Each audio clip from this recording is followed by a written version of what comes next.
நம்ம என்ன பார்க்க போறோம்னா நெய் சிக்கன் பார்க்க போறோம். வாங்க எப்படி செய்யறதுன்னு பார்த்துடலாம். இப்போ 2 ஸ்பூன் நெய் விட்டுக்கலாம்.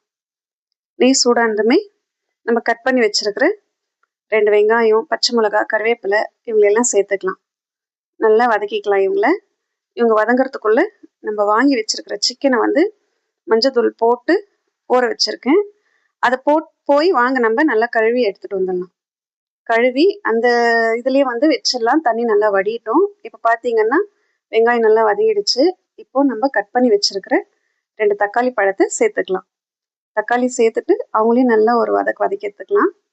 இவங்க வதங்கி ஆனதுமே பார்த்தீங்கன்னா நம்ம கழுவி வச்சிருக்கிறோம் பார்த்தீங்களா சிக்கனு, அவங்களையும் இவங்களோட சேர்த்துடலாம். பாருங்க தண்ணி நல்லா வடிச்சு நல்லா கிளீனாக இருக்கு சிக்கனு. வாங்க நம்ம இப்போ சேர்த்துக்கலாம். இப்போ சேர்த்துட்டு நல்லா ஒரு கிண்டிடலாம். இப்போ நம்ம வீட்டில் அரைச்சி வச்சிருக்கிற மஞ்சத்தூள் இருக்கு பார்த்தீங்களா, அவங்கள ஒரு 1/2 ஸ்பூன் சேர்த்துக்கலாம். அவங்கள சேர்த்துட்டு தேவையான அளவு உப்பு சேர்த்துக்கலாம். உப்பு சேர்த்துட்டு மறுபடியும் நம்ம நல்லா கிளறி விட்டுக்கலாம். கிளற தண்ணி வந்துட்டே இருக்கும் சிக்கன்ல. நம்ம ஃபர்ஸ்டே சிக்கன்ல தண்ணி ஊற்ற வேணாம். நல்லா வதக்கி எடுத்துக்கிட்டு இப்போ வீட்டில் அரைச்ச கரம் மசாலா 1 ஸ்பூன் சேர்த்துக்கலாம். இப்போ இஞ்சி பூண்டு பேஸ்ட் இருக்கு இல்லைங்களா, அது ஒரு 2 ஸ்பூன் சேர்த்துக்கலாம். இவங்களையும் சேர்த்துட்டு நல்லா ஒரு கிளறி எடுத்துக்கலாம். எண்ணெயில நல்லா வதங்கினாதாங்க நல்லா இருக்கும். இதெல்லாம் வதங்கியானதுமே பார்த்தீங்கன்னா வீட்டில் இருக்கிற மிளகாத்தூள் வீட்டிலே அரைச்சிருக்கிறோம் பார்த்தீங்களா, அந்த மிளகாத்தூள் 2 ஸ்பூன் சேர்த்துக்கலாம். இவங்களையும் சேர்த்துட்டு நல்லா கிளறி விட்டுடலாம். இப்போ பார்த்தீங்கன்னா செம்மையாக வந்திருக்கு. கலர் காம்பினேஷன் பார்க்கறதுக்கே எம்மியாக இருக்கு. இப்போ நம்ம கிரேவியை தாங்க வைக்க போகிறோம். அதனால நம்ம இவங்களுக்கு தேவையான கிரீமி வர்றதுக்கு நம்ம மசாலா ரெடி பண்ணிக்கலாம். 1 ஸ்பூன் சோம்பு சேர்த்துக்கலாம். ஒரு 10 முந்திரி சேர்த்துக்கலாம். ஒரு 1/2 ஸ்பூன் பெப்பர் சேர்த்துக்கலாம்.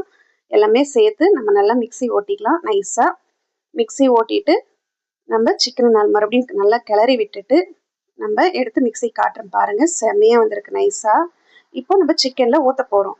சிக்கனில் ஊற்றிட்டு நல்லா கிளறி விட்டுட்டு நம்மளுக்கு தேவையான அளவு தண்ணி ஊற்றிக்கிட்டு காரம் உப்பு எல்லாமே கரெக்டாக இருக்கான்னு பார்த்துட்டு நம்ம குக்கர் மூடி போட்டுடலாம். குக்கர் மூடி போட்டுட்டு பார்த்தீங்கன்னா 2 விசில் வர வரையும் நம்ம வெயிட் பண்ணலாம். வெயிட் பண்ணிவிட்டு நீங்கள் இது எதுக்கு சாப்பிட்லான்னு பார்த்தீங்கன்னா நம்ம பூரி, சப்பாத்தி, இட்லி, தோசை, இடியாப்பம் இதுக்கு எல்லாமே செம்மையாக இருக்குங்க. நீங்கள் ட்ரை பண்ணி பார்த்துட்டு எப்படி இருக்குன்னு சொல்லுங்கள். கமெண்ட் பண்ணுங்கள், சப்ஸ்கிரைப் பண்ணுங்கள், லைக் பண்ணுங்கள். உங்களோட சேவை எங்களுக்கு மிகவும் தேவைங்க. பாருங்கள் விசில் வந்துடுச்சு. இப்போ ஓப்பன் பண்ணிடலாம். சூப்பராக வந்திருக்கு. நீங்கள் ட்ரை பண்ணி பார்த்துட்டு சொல்லுங்கள்.